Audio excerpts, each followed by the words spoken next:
বেতন বৃদ্ধির প্রতিহিংসা। মামলা করলো ডিএ বাড়ে, চুক্তিভিত্তিকদের বেতন বাড়ে না। চুক্তিভিত্তিকদের রাষ্ট্রীয় বঞ্চনা। এই মুহূর্তের আরও একটি বড় খবর, বিস্ফোরক চুক্তিভিত্তিক শিক্ষক নেতা শামীম আখতার মহাশয় 1/3/2024 আদেশনামায় বেতন বৃদ্ধি করতে হবে, চরম হুঁশিয়ারি। মুখ্যমন্ত্রী প্রতিহিংসা পরায়ণ, যার ফলে 2004 সাল থেকে 2025 সাল 20 বছরের বঞ্চনার দিকে তিনি মুখ তুলে তাকাচ্ছেন না, তিনি কিছুই বলছেন না, তিনি বোবা সেজেছেন, অন্ধ সেজেছেন। বন্ধুগণ, চুক্তিভিত্তিকদের দাবি আদায় কোন পথে, কিভাবে, পরবর্তী পদক্ষেপ কী থাকছে, এই বিষয়ে যে বার্তা দিয়েছেন সমন্বয় সমিতির সাধারণ সম্পাদক তথা চুক্তিভিত্তিক পার্শ্ব শিক্ষক সংগঠনের অন্যতম অভিজ্ঞ নেতৃত্ব মাননীয় শামীম আখতার মহাশয়, তা আপনাদেরকে আমরা এই ভিডিওতে জানাবো। আপনাদেরকে অনুরোধ করব আপনারা পুরো ভিডিওটি অবশ্যই শেষ পর্যন্ত দেখবেন। দীর্ঘ 20 বছরের বঞ্চনা, 2024 সাল পার হয়ে 2025 সালে পা দিয়েছে। 2025 সালের বাজেটে জল্পনা চললেও শেষ পর্যন্ত অশ্বডিম্ব ছাড়া কিছুই মেলেনি। শামীম আখতার মহাশয়ের যে দাবি, মুখ্যমন্ত্রী কথা রাখেনি। মুখ্যমন্ত্রী ক্ষমতায় আসার পূর্বে এবং পরে একাধিকবার প্রতিশ্রুতি দিয়েছেন, কিন্তু সেই প্রতিশ্রুতি তিনি পালন করেননি। আসলে পার্শ্ব শিক্ষকদের, চুক্তিভিত্তিক শিক্ষক শিক্ষাকর্মীদের, সমগ্র শিক্ষা মিশনের কর্মীদের তিনি খড়কুটোর মতো ব্যবহার করেছেন।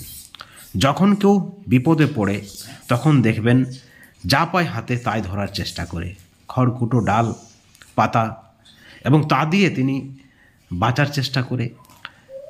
বৈতরণী পার হওয়ার পর, ক্ষমতায় আসার পর যেটা লক্ষ্য ছিল মাননীয় মুখ্যমন্ত্রীর, তিনি দুটি সিদ্ধান্ত নেয়।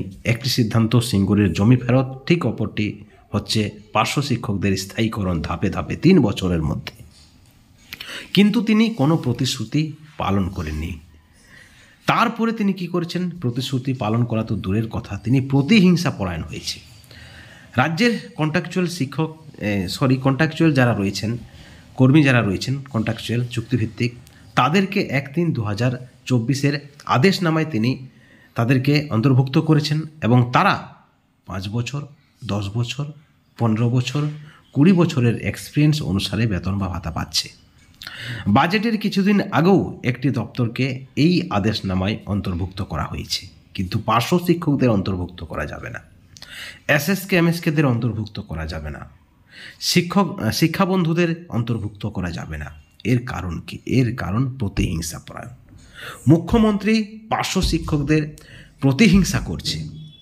চুক্তিভিত্তিকদের দাবি আদায় করার কোনো চিন্তাভাবনা এই সরকারের নেই, দাবি পূরণ করার কোনো চিন্তাভাবনা এই সরকারের নেই, বরং কিভাবে তিলে তিলে পার্শ্ব শিক্ষকরা, এসএসকে এমএসকেরা মারা যায় সেটাই তিনি করছেন। এমনই বিস্ফোরক দাবি করেছেন চুক্তিভিত্তিক পার্শ্ব শিক্ষক সংগঠনের অন্যতম অভিজ্ঞ নেতৃত্ব মাননীয় শামীম আখতার মহাশয়। এবং সেই সঙ্গে তিনি সরকারপন্থী নেতৃত্ব যারা রয়েছেন তাদের অবহেলা বলুন, তাদের ব্যর্থতা বলুন, তাকেও দায়ী করেছেন।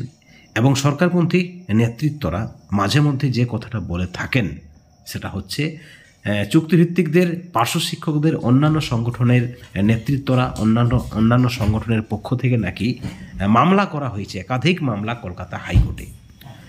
মামলা রয়েছে ইপিএফের, মামলা রয়েছে সমকাজে সমবেতনের, মামলা রয়েছে স্ট্যাটাস কেসের। অর্থাৎ নাকি মামলার জন্যই সরকার পার্শ্ব শিক্ষকদের, সমগ্র শিক্ষা মিশনের আন্ডারে যে সকল কর্মীরা রয়েছে তাদের বেতন বা ভাতা বৃদ্ধি করছে না।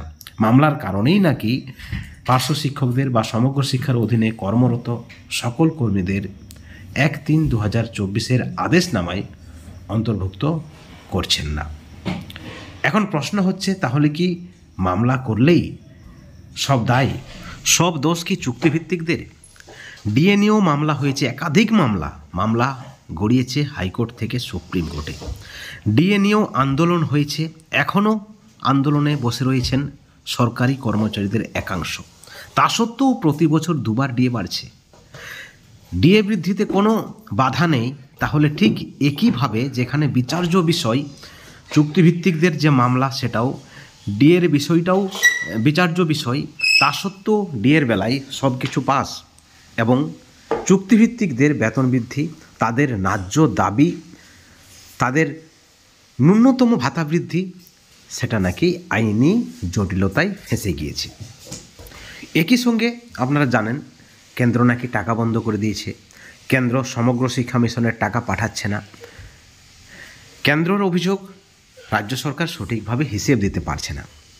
সেখানে চুক্তিভিত্তিক শিক্ষক শিক্ষাকর্মী যারা রয়েছেন সর্বশিক্ষা মিশনের আন্ডারে, তাদের কি দোষ? প্রায় লক্ষাধিক সমগ্র শিক্ষা মিশনের আন্ডারে চুক্তিভিত্তিক শিক্ষক শিক্ষাকর্মী রয়েছেন এবং সেই সঙ্গে আরও 5 জন 4 জন 6 জন করে মেম্বার, অর্থাৎ প্রায় 4-5-6 লক্ষ মানুষকে যেভাবে বঞ্চনা করা হচ্ছে তা কিন্তু সীমাহীন। মাননীয় স্বয়ং মুক্তার মহাশয় আরও বলেছেন যে তারা তাদের মূল্যবান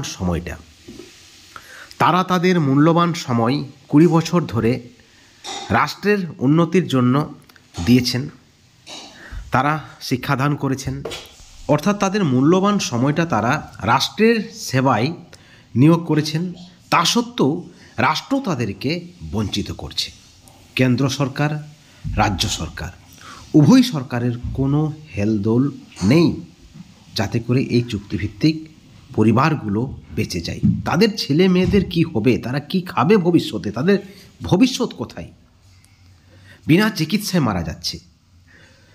মমতা বন্দ্যোপাধ্যায় রাজ্যের বর্তমান মুখ্যমন্ত্রী, তিনি ক্ষমতায় আসার পূর্বে এবং পরে প্রতিশ্রুতি দিয়েছেন, কিন্তু সেই প্রতিশ্রুতি পালন করেননি। কিন্তু কিভাবে তিলে তিলে চুক্তিভিত্তিকরা মারা যাবে তার ব্যবস্থা করেছেন, এমনটাই কিন্তু বিস্ফোরক অভিযোগ চুক্তিভিত্তিক পার্শ্ব শিক্ষক সংগঠনের অন্যতম অভিজ্ঞ মাননীয় শামীম আক্তার মহাশয়ের। একই সঙ্গে তিনি চরম হুঁশিয়ারি দিয়েছেন, আর তারা সব কিছু মেনে নেবেন না। তাদের ভবিষ্যৎ বাঁচাতে, তাদের জীবন বাঁচাতে, তাদের পরিবারগুলি বাঁচাতে, তাদের ছেলে মেয়েদের ভবিষ্যৎগুলি বাঁচানোর জন্য তারা কিন্তু এরপর রাস্তায় নামতে বাধ্য। রাস্তায় তারা নামবেন তাদের হকের দাবি আদায় করার জন্য, তাদের দাবি ছিনিয়ে নেওয়ার জন্য। তাছাড়া আর কোনো বিকল্প পথ থাকছেন না বলে তিনি মনে করেছেন। বন্ধুগণ, এই ভিডিওর পরিপ্রেক্ষিতে আপনাদের মতামত কি, আপনাদের প্রতিক্রিয়া কি? অবশ্যই আপনারা আপনাদের সুচিন্তিত মতামত চ্যানেলের কমেন্ট সেকশনে কমেন্ট করে জানাবেন।